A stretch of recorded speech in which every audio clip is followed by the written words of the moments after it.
안녕하세요. 이혼 3년 차에 접어든 30대 후반의 여자입니다.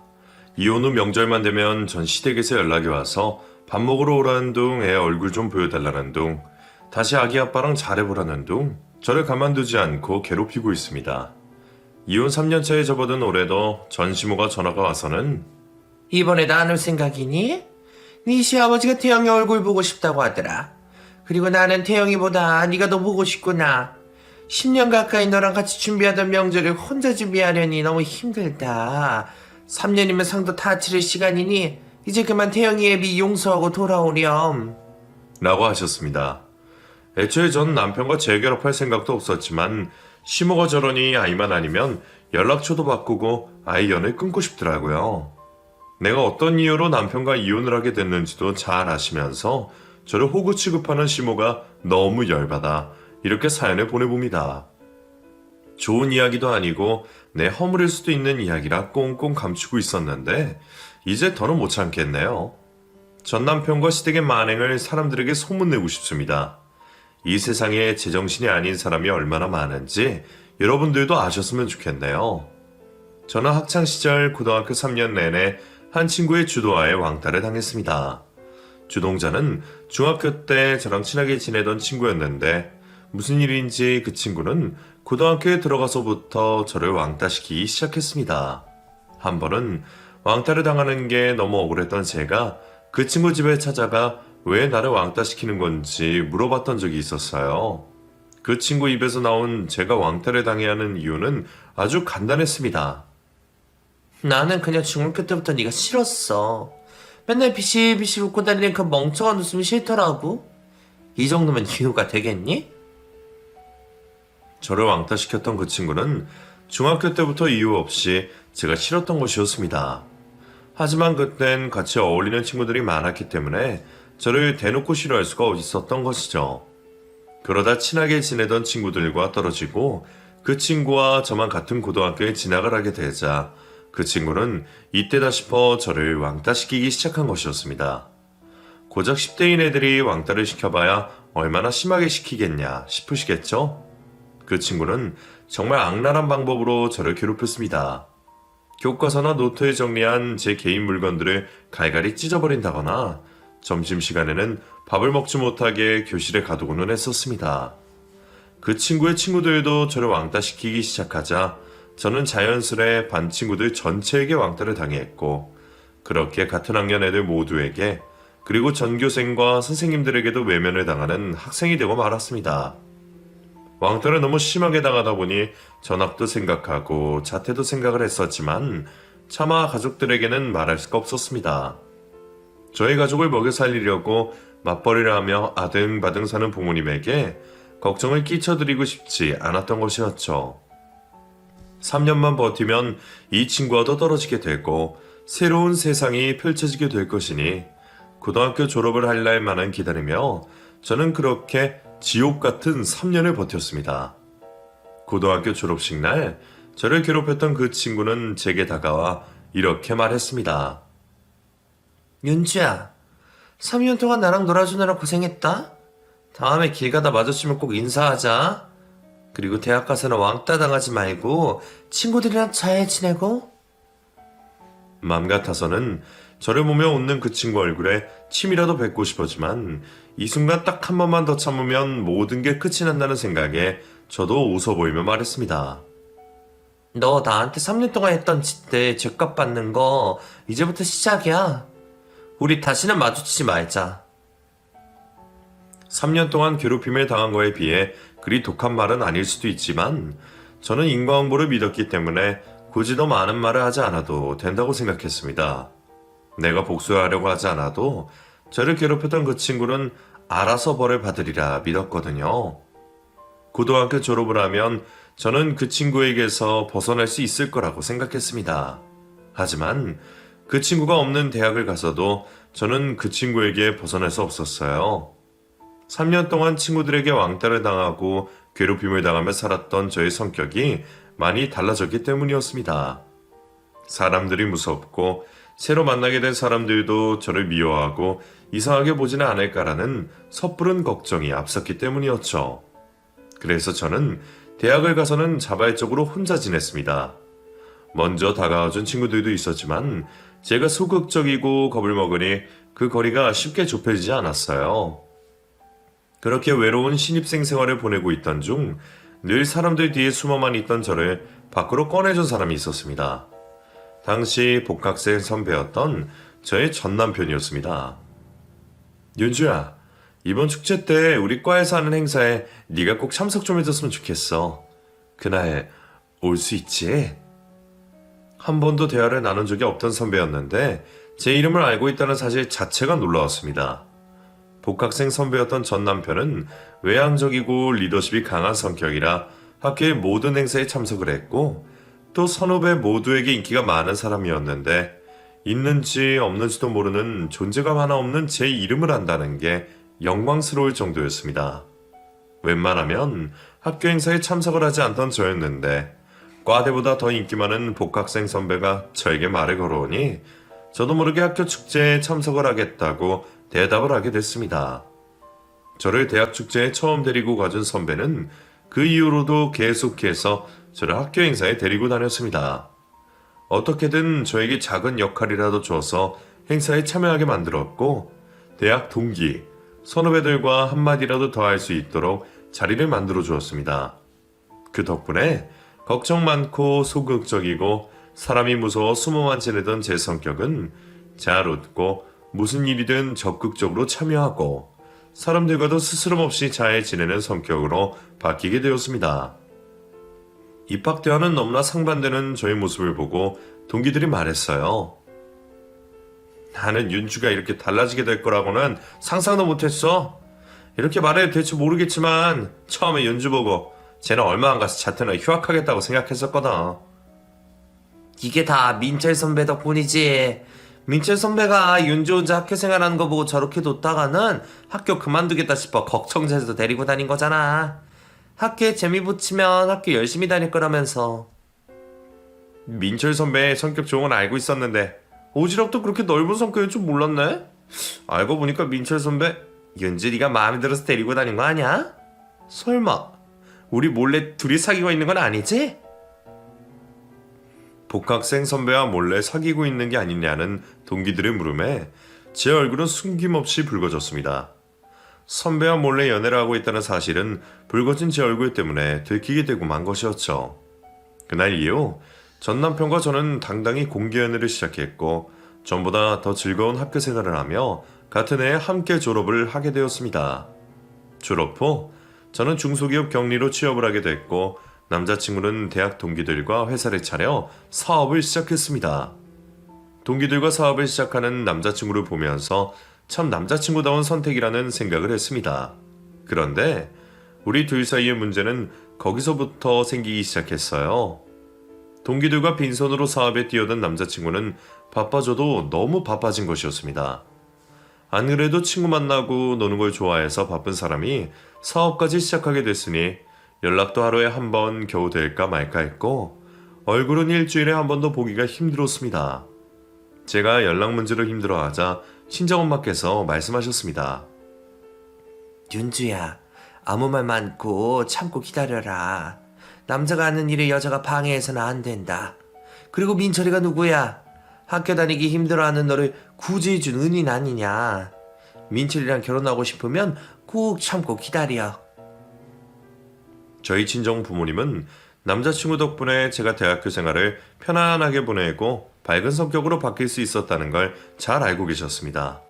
그래서 부모님들은 남자친구를 제 남편감으로 점치고 두셨기 때문에 무조건적으로 제 편이 아닌 남자친구의 편을 드셨습니다. 친정엄마의 말이 서운하게 들리기는 했지만 틀린 말도 아닌 것 같아 저는 남자친구가 사업에 집중할 수 있도록 연락이 안 된다고 투정 한번 부리지 않고 기다렸습니다. 남자친구가 사업을 시작한 지 3년이 되었을 때 드디어 남자친구에게서 기다렸던 말을 들을 수 있었습니다. 윤주야, 오래 기다렸지? 나랑 애들이 목표해뒀던 목표 매출액이 나오면 너한테 바로 결혼하자고 할랬는데 그게 생각보다 많이 늦어졌어. 이제 그 목표 매출액 달성했으니까 우리 올겨울에 결혼하자. 내가 너 호강시켜줄게. 남자친구 입에서 결혼 이야기가 나오자 엄마 말을 듣고 참고 기다린 보람이 있었다는 생각이 들었습니다. 그렇게 저희는 7년의 연애 끝에 결혼식을 올리게 되었습니다. 저희 결혼을 당사자들보다 더 기뻐한 사람은 저희 부모님들이셨습니다. 우리 김서방 덕분에 우리 윤주 인생이 달라졌어. 김서방아 우리 집 은인이야 은인. 우리는 김서방만 믿고 우리 윤주 보내는 거니까 우리 윤주 잘 좀 데리고 살아줘. 윤주가 마음에 안 드는 짓 하더라도 마음 넓은 김서방이 잘 보듬어서 살아줬으면 하네. 장모님, 걱정 마세요. 윤주 알아서 잘하는 애라 저는 걱정 없습니다. 저희 둘 부모님들께 걱정 안 끼치고 잘 살아보도록 할게요. 저희 부모님이 사이를 극진히 모시는 듯한 모습을 보고 저는 마치 문제아인 제가 운 좋게 남편에게 시집을 가게 된 것 같은 이상한 기분이 들었습니다. 그래도 서로가 좋아서 아쉬울 것 없으니 결혼을 하게 된 건데 친정 부모님이 저러시니 제가 남편에게 납작 엎드리고 살아야 될 것 같은 느낌이 들어 부모님께 적당히 좀 하면 안 되냐 말했습니다. 엄마랑 아빠는 내가 그렇게 모자라고 부족해 보여? 오빠도 내가 좋아서 나랑 결혼하는 건데 마치 어디다 대팔지도 못하는 딸내미 데려가주는 사람처럼 모시듯이 하니까 나 너무 서운하고 기분 나빠. 개구리 올챙이적 생각 못한다더니 너 그새 잊었니? 너 친구도 못 사귀고 학교도 겨우 나갈 때 너 친구 만들어주고 데리고 다녀준 게 누구야? 민철이 아니니? 너 민철이 없었으면 대학 졸업도 못하고 취업도 못하고 집구석에 박혀서 엄마 아빠 속만 속이고 살았을 거다. 오빠 덕분에 학교생활 잘 보는 건 맞는데 내가 왜 학교생활을 힘들어했는지 엄마 아빠는 알지도 못하잖아. 엄마 아빠는 정말 나한테 무슨 문제가 있어서 학교생활을 잘 못했다고 생각하는 거야?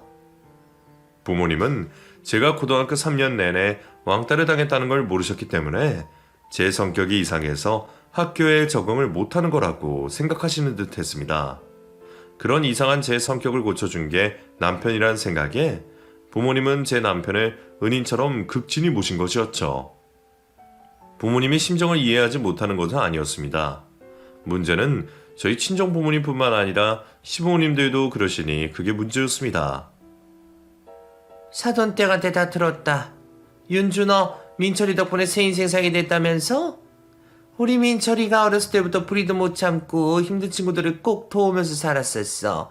윤주 너도 민철이 성격 알지? 네.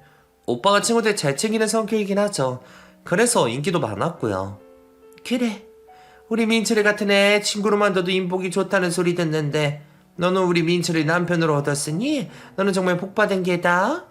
너 이번 생은 우리 민철이한테 고마운 마음 가지고 보답하면서 살아야 된다. 결혼 전부터 양가 부모님들 때문에 많은 스트레스를 받긴 했지만 부모님들은 옛날 분이시고 보이는 것만으로 판단하시는 분들이니 제가 참기로 했습니다.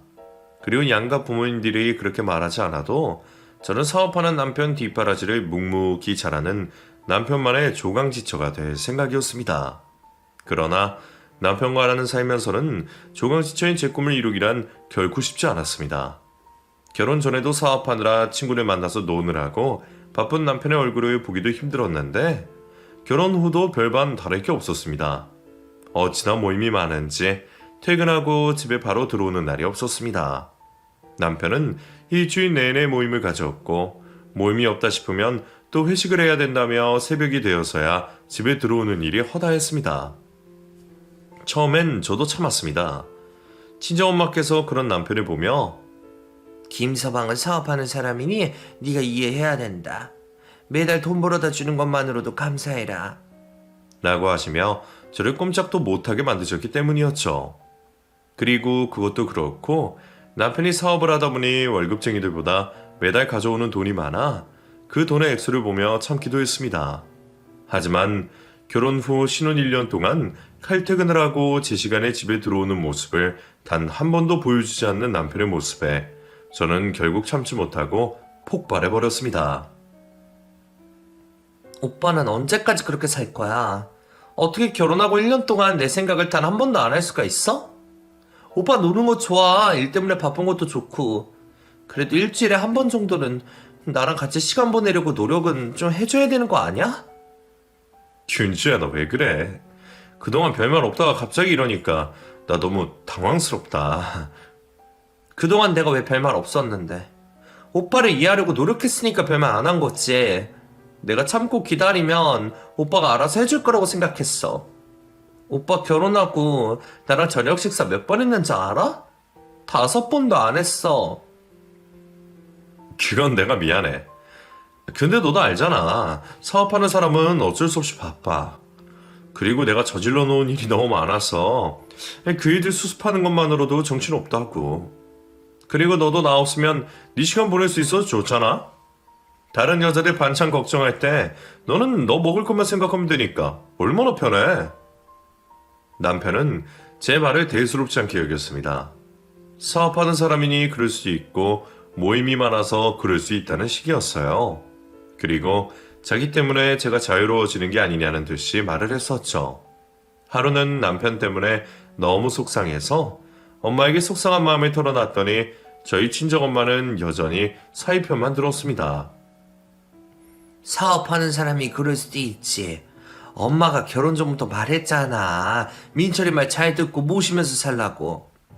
민철이도 다 생각이 있으니 그러는 거 아니겠냐? 이 철딱선이 없는 것이다.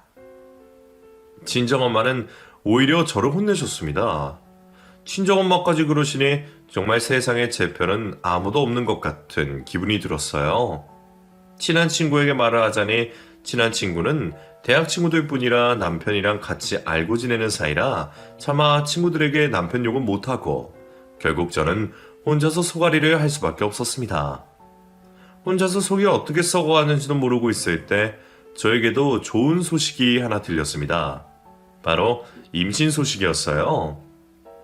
제 임신을 누구보다 기뻐한 사람은 바로 저 자신이었습니다. 드디어 제게도 내 아이가 생겼다는 기쁨보다 이 임신으로 인해 남편이 드디어 가정에 충실하게 될 수 있지 않을까라는 희망이 생겨서였습니다. 아이에게 미안하긴 했지만 저는 임신을 이용해 남편이 가정에 충실할 수 있도록 만들 작정이었습니다. 오빠, 이제 나 임신도 했으니까 중요한 일 아니면 퇴근하고 바로 집으로 와줘. 입도 또 심해지고 몸도 불편해서 혼자서 밥 먹기 싫어서 그래. 노력은 해볼게. 근데 이미 선약이 너무 많이 잡혀 있어서 일정 조절이 되려나 모르겠다. 말로만 노력한다고 하지 말고 제발 행동으로도 노력해봐. 오빠는 도대체 나랑 결혼을 왜 한 거야? 밥 차려주고 빨리 해줄 사람이 필요해서 결혼한 거야? 언제까지 나를 혼자 내버려 둘 건데. 이해 나도. 오빠는 나 혼자 내버려 두고 놀러만 다닐 거야? 너는 지금까지 내가 놀고 있다고 생각한 거야? 너는 모르겠지만 나는 내 나름대로 사업도 잘 되게 해보려고 미친 듯이 노력하면서 살고 있어. 적어도 너만큼은 돈 걱정 없이 살게 해주려고 내 나름대로 아등바등 살고 있었던 거라고. 결혼 후 남편과 같이 있는 시간이 적어서 싸울 기회도 자연스레 없긴 했지만 그날은 남편과 결혼 후 처음으로 큰 소리를 내며 싸우게 된 날이었습니다. 내가 언제 돈 많이 벌어와달라 그랬어? 사업 잘 되고 싶은 건 오빠 욕심이잖아. 나는 오빠가 벌어오는 많은 돈보다 오빠랑 마주보고 앉아서 같이 밥 먹는 시간이 더 필요하다고. 너 지금 말은 그렇게 하면서 내가 돈 못 벌어오면 돈 벌어오라고 바가지 엄청 긁을걸? 내가 돈 벌어다 주니까 지금 배불러서 그런 소리를 하는데 너도 돈 못 벌어오는 남편 만나봐야 정신 차리지 싶다. 그리고 그냥 애 낳을 때까지 장모님 댁에 가 있어라. 내가 잘 말씀드릴 테니까. 남편에게 절대로 친정에는 가지 않겠다고 했지만 다음날 친정 부모님이 저를 데리러 집으로 오셨습니다. 어제 김서방한테 전화 왔다. 자기 너무 바빠서 너랑 애 돌봐줄 시간이 없을 것 같으니까 우리 보고 애 낳을 때까지만 너 데리고 있어달라고 하더라. 그래서 엄마랑 아빠가 이렇게 쫓아온 거야? 오빠 지가 나랑 아기 책임지기 싫으니까 엄마랑 아빠한테 떠넘기는 거야.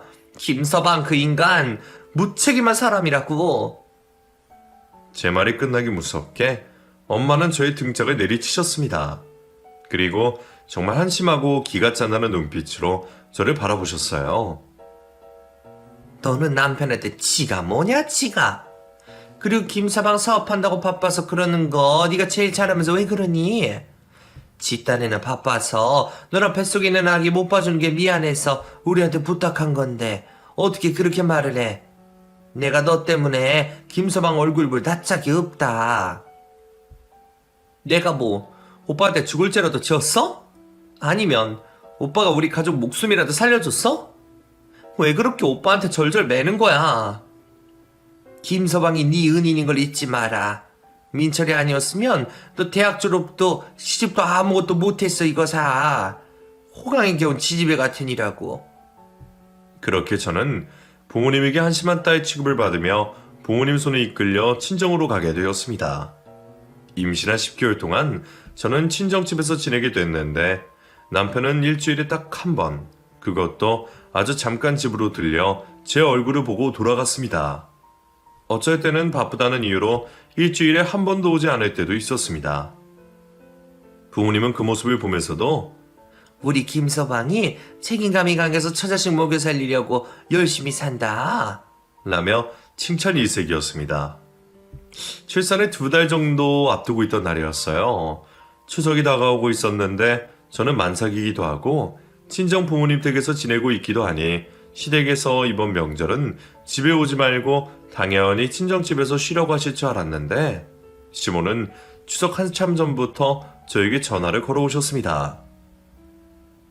이번 추석이 사람들 많이 올 것 같으니까 추석 이틀 전에 집으로 오도록 해라. 이번에 음식을 좀 많이 해야 돼서 일찍 준비해야 될 것 같구나. 어머님, 근데 저 만삭이라 제대로 도와드릴 수 있을지 모르겠어요. 괜히 방해만 되는 게 아닌가 싶어서요. 너 오기 싫어서 그러는 거니? 배불뚝이도 할 일 있으니 뺄 생각하지 말고 빨리 와. 어? 반드시 이틀 전에 와야 된다. 장부터 같이 보자꾸나. 그럼 오빠한테 말해서 오빠랑 같이 가도록 해볼게요. 민철이는 일 때문에 바빠서 추석 당일이나 돼서 올 수 있다고 하더라. 쓸데없이 바쁜 애한테 연락하지 말고 알아서 혼자 오도록 해. 기가 찼습니다. 만삭인 며느리 못 부려먹어서 안달난 시모도 기가 찼고 만삭인 와이프 혼자 명절 이틀 전에 자기 집에 보내놓고 자기는 명절 당일에나 잠깐 온다는 게 참으로 기가 찼습니다. 화가 난 제가 남편에게 따져도 남편은 앵무새처럼 같은 말만 반복했습니다. 바빠서 그렇다 라고 말이죠. 그리고 저희 친정 부모님 또한 이번에도 역시나 제 편이 아니었습니다. 시어머니가 오라고 하면 가야지. 엄마는 너 낳기 일주일 전에도 전부 치고 다 했어. 김서방 바쁜데 또 전화해서 파가지고 있지 말고 너 혼자 알아서 해라. 그래야 남편 사랑도 받고 시어머니 사랑도 받지. 정말 눈물이 날 것 같았습니다. 이 정도면 세상이 저를 왕따시키는 게 아닌가 싶은 생각이 들 정도였어요. 결국 저는 반항 한번 제대로 못하고 시모 말대로 명절 이틀 전에 혼자 시댁에 가서 음식을 준비하게 됐습니다. 그때 너무 무리를 했던 건지 결국 저는 집으로 돌아온 날 배가 아파 응급실로 가야 했고 아이를 출산하기 전까지 꼼짝도 못하고 병원 침대에 누워 있어야만 했습니다. 그러면서도 남편은 죄책감조차 느끼지 않는 듯 했습니다. 저희 친정엄마에게 입 발린 소리만 해댈 뿐이었죠. 장모님, 죄송합니다. 제가 이를 빼서라도 윤주 옆에 있었어야 했는데 제가 윤주를 돌보지 못한 탓에 이렇게 됐습니다. 정말 죄송합니다. 아니네. 자네도 바빠서 그런 건데 죄송할 필요 없네. 그리고 사돈댁한테도 신경 쓰지 말라고 전해. 이때쯤 되면 이럴 수도 있는 거고 우리 윤주 몸이 약해서 이렇게 된 거니 신경 쓰지 않도록 자네가 잘 말하도록 해. 남편이 하는 일에는 다 뜻이 있고 혹여라도 그 과정에서 잘못되는 일이 발생하면 그 이유는 모두 제 탓으로 치부해버리는 가족들 때문에 살기 싫다는 생각이 들 정도였습니다. 심지어 아이만 아니면 남편과 이혼이라도 하고 싶다는 생각을 할 지경에 이르렀습니다. 하지만 태어난 아이 얼굴을 보고 난 후에는 남편과의 이혼 생각이 눈 녹듯 사라지고 말았습니다. 아이가 무슨 죄냐 싶었어요. 내가 참고 살면 내 자식은 돈 걱정 없이 다른 아이들과 별반 다를 게 없는 평범한 삶을 살 수 있을 텐데 제가 이혼을 하게 되면 아이의 삶이 평탄치는 않을 수도 있겠다는 생각이 들었습니다. 아이를 위해서라도 내가 참고 살기로 했습니다. 가정에 소홀하고 처자식에게 관심 없는 남편이지만 그래도 돈 하나만큼은 잘 벌어오니 그것만 보고 내가 참고 살기로 했습니다.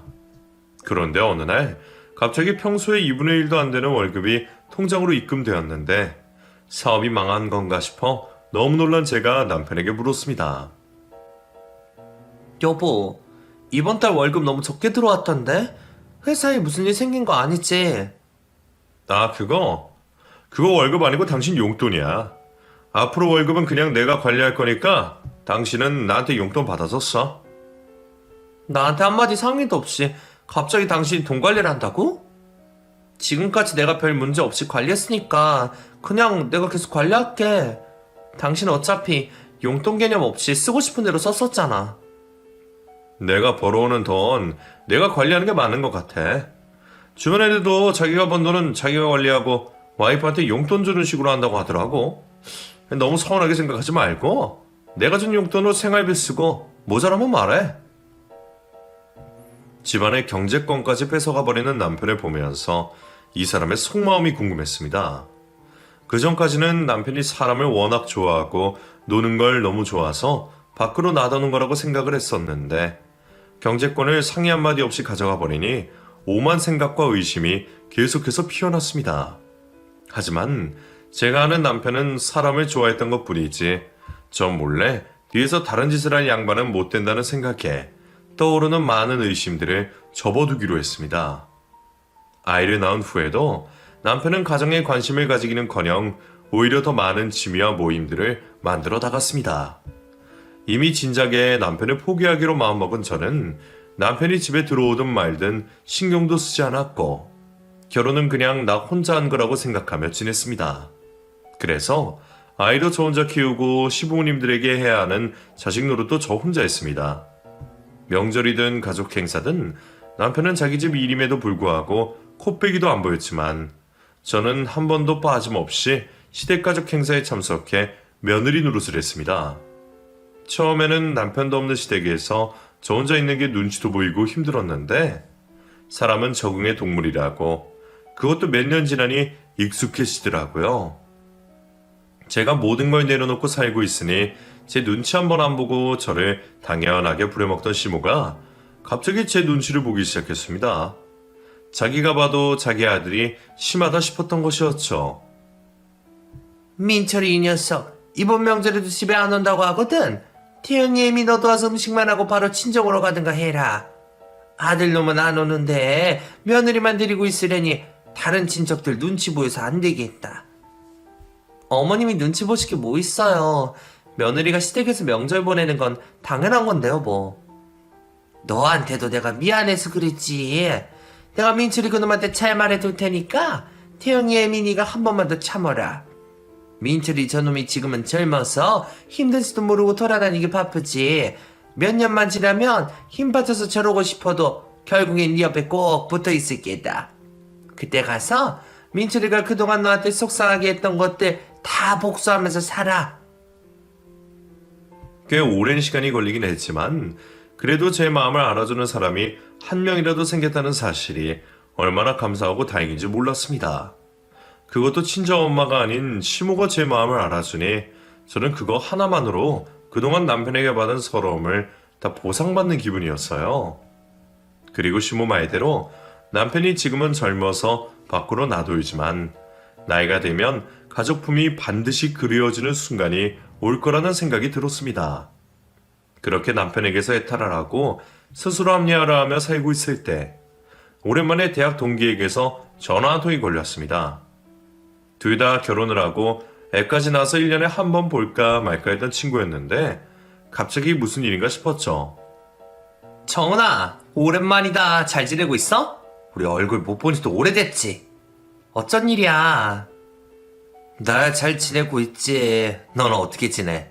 요즘 애들 사이에서 네 이야기가 많이 나와서 잘 지고 있나 궁금해서 연락해봤어. 애들 사이에서 내 이야기가 많이 나오다니? 그게 무슨 말이야? 내 이야기가 나올 게 있나? 대학 친구들 사이에서 내 이야기가 많이 나온다는 말에 저는 가슴 한쪽에 내려앉는 기분을 느꼈습니다. 각자 사는 게 바빠서 연락도 제대로 못하고 어떻게 사는지도 모르면서 지내고 있는데 저 모르게 제 이야기가 퍼지고 있는 게 무서웠습니다. 분명 좋은 이야기는 아닐 거라는 예감이 들었기 때문이었죠.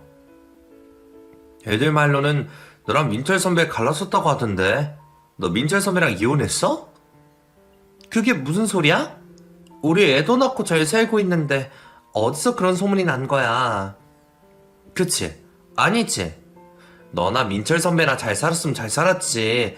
이혼할 성격은 아니잖아. 걔나 헛소문 돌았나 보다. 도대체 왜 그런 소문이 돌고 있는 거라니? 심지어 오빠는 아직도 대학 선후배들이랑 연락도 잘하면서 지내고 있는데 우리 소식 못 들었다니? 친구는 저에게 뭔가를 숨기고 있는지 어색한 웃음소리를 내며 우물쭈물거렸습니다. 나도 모르는 우리 가족 이야기를 남들이 하고 있다는 사실이 짜증이 났던 저는 친구에게 벌컥 화를 내고 말았습니다. 왜? 뭐 다른 이야기가 더 남았어? 궁금한 거 있으면 다 대답해 줄 테니까 물어봐. 그리고 애들한테 가서 전해. 우리 문제없이 잘 살고 있다고. 그게 아니라 윤주야. 민철 선배랑 너랑 갈라졌다는 소문이 돈 이유가 민철 선배가 다른 여자랑 있는 모습을 애들이 몇 번이나 목격해서 그런 거야. 민철 선배가 계속 다른 여자랑 있으니까 애들은 당연히 너랑 민철 선배 이혼한 거라고 생각을 했지. 민철 선배가 바람을 피운다고는 생각을 못한 거였어. 그래서 나도 궁금해서 물어본 건데 너도 알고 있어야 될 것 같아서 말해주는 거야. 친구의 말을 듣고 난 후 정신이 아찔해졌지만 저는 최대한 침착한 목소리로 말했습니다. 내 남편이 노는 걸 좋아하고 사람을 좋아해서 그렇지 바람 피우고 그럴 사람이 아니라고 말이에요. 친구와의 전화를 끊고 몇 시간 동안 아무것도 하지 못할 정도로 멍해졌었지만 저는 결론을 내렸습니다. 제 남편은 그럴 사람이 아니라는 걸 누구보다 내가 제일 잘 알고 있으니 남의 말에 휘둘리지 말고 저는 나 자신을 믿기로요. 그래서 저는 친구가 저에게 했던 모든 말을 잊고 남편에게도 말하지 않고 평소처럼 지내려고 노력했습니다.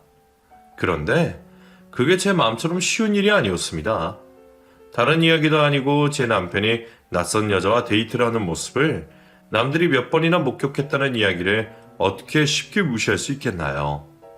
결국 참다 못한 저는 저에게 모든 사실을 알려줬던 친구에게 다시 전화를 걸었습니다. 정은아, 전에 나한테 해줬던 말 말이야. 오빠가 다른 여자랑 있는 걸 봤다고 했던 말. 혹시 누구한테 들었는지 말해줄 수 있어? 내 눈으로 확인해보고 싶어서 그래. 너 우리 한 학년 아래 세영이 기억하니? 세영이가 서울 근교에 카페를 하나 하고 있는데 민철 선배가 일주일에 두세 번은 꼭 온다고 하더라고. 세영이 말로는 민철 선배가 자기 얼굴을 못 알아보는지 밤마다 어떤 여자를 하나 데리고 온다고 하더라. 세영이 걔가 얼굴에 손 좀 봤잖니? 정은아, 나 부탁 하나만 할게. 세영이 보고 우리 오빠도 거기 오면 나한테 연락 좀 해달라고 해줄래? 부탁할게. 저는 친구에게 남편이 자주 출근한다는 카페의 위치를 알아내고 그 카페를 운영하는 대학 후배에게 저에게 꼭 연락을 달라 부탁을 했습니다.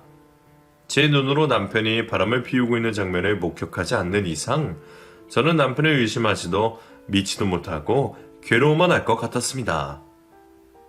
그리고 그렇게 긴 시간이 지나지 않은 며칠 뒤 카페를 운영하는 대학 후배에게서 연락이 왔습니다.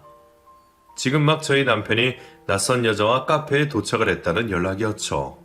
저는 아이를 아이 친구 집에 맡긴 후 신호를 위반해서까지 급하게 달려 남편이 있다는 카페로 향했습니다.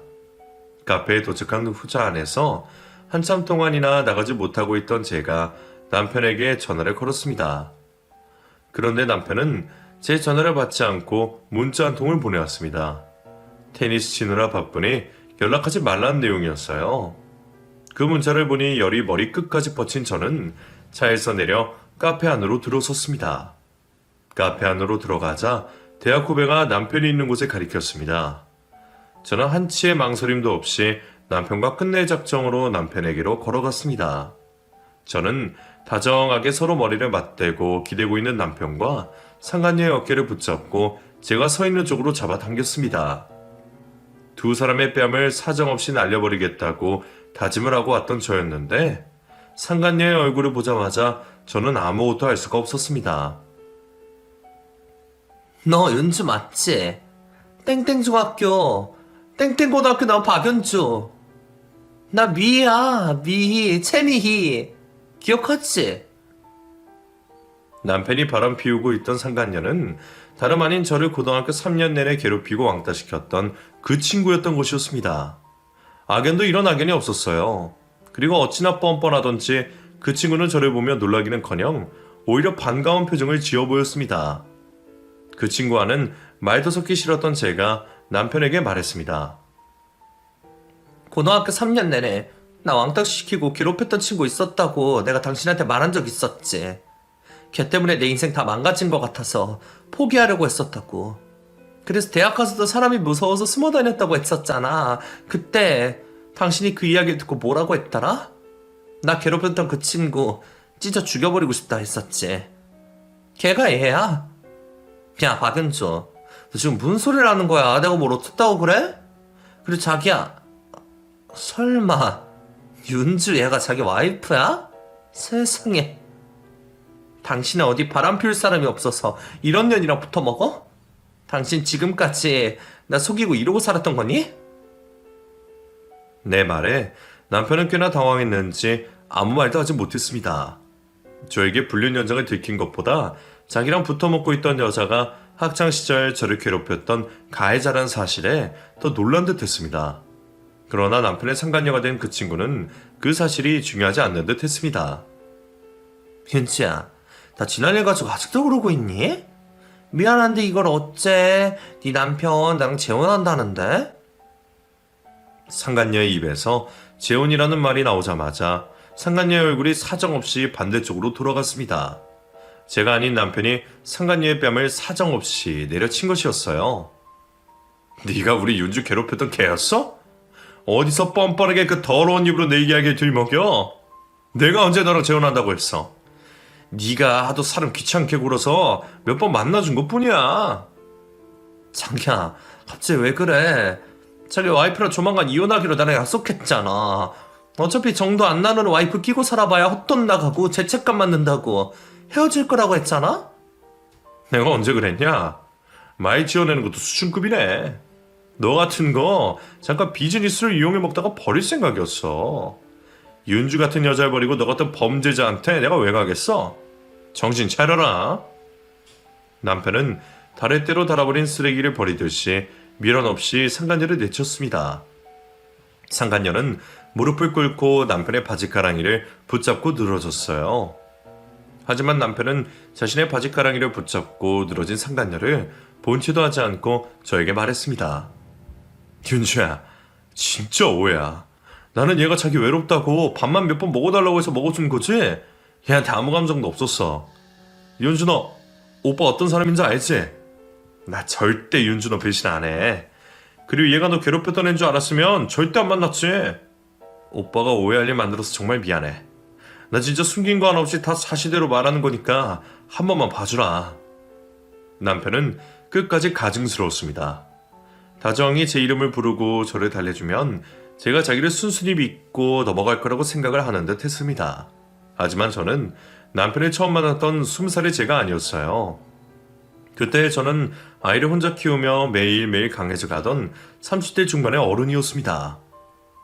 너도 쟤도 똑같은 인간이야. 너라고 얘랑 뭐 다를 게 있다고 생각하니? 별반 다를 것 없는 것들끼리 어떻게 끌려서 만났나 본데 쓰레기 같은 인간 둘이서 절대 헤어지지 말고 평생 붙어서 잘 먹고 잘 살아봐.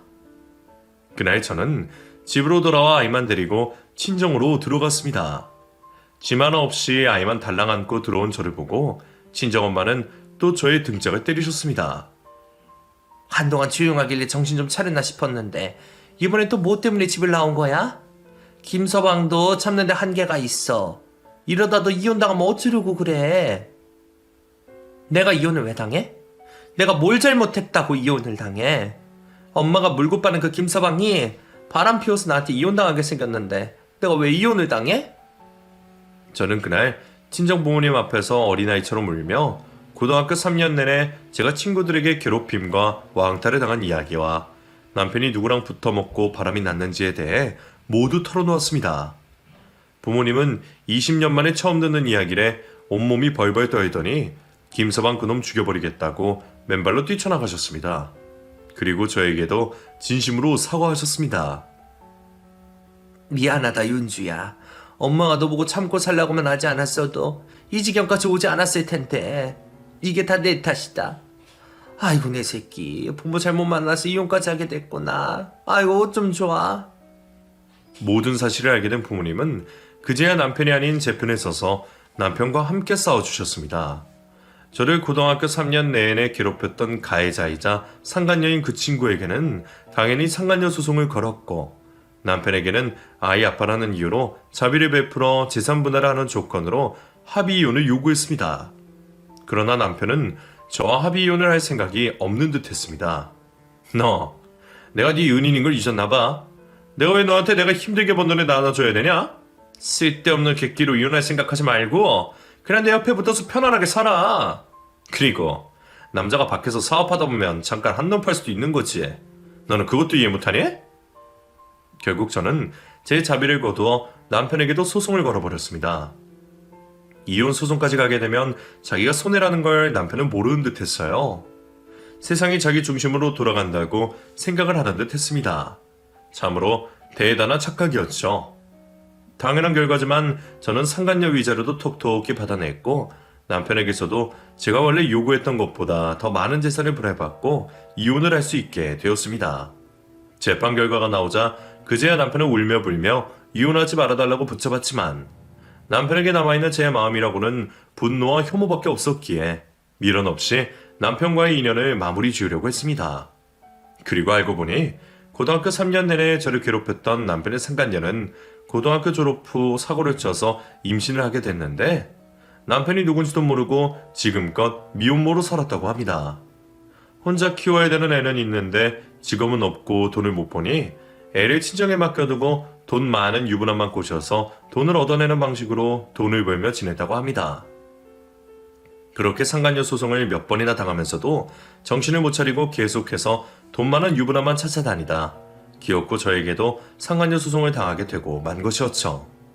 저에게 상간녀 소송을 당했던 그 친구는 몇 번이나 저를 찾아와 무릎을 꿇고 빌면서 소송을 취하해달라고 했지만, 제가 그렇게 해줄 이유도 마땅히 없을 뿐더러 잘못을 했으면 벌을 받아야 된다는 생각에 소송을 취하지 않았던 것이었습니다. 상간녀와 저의 인연은 그렇게 끝이 났는데, 왜 전 남편과의 인연은 왜 이리 쉽게 끊기지 않는지 모르겠습니다.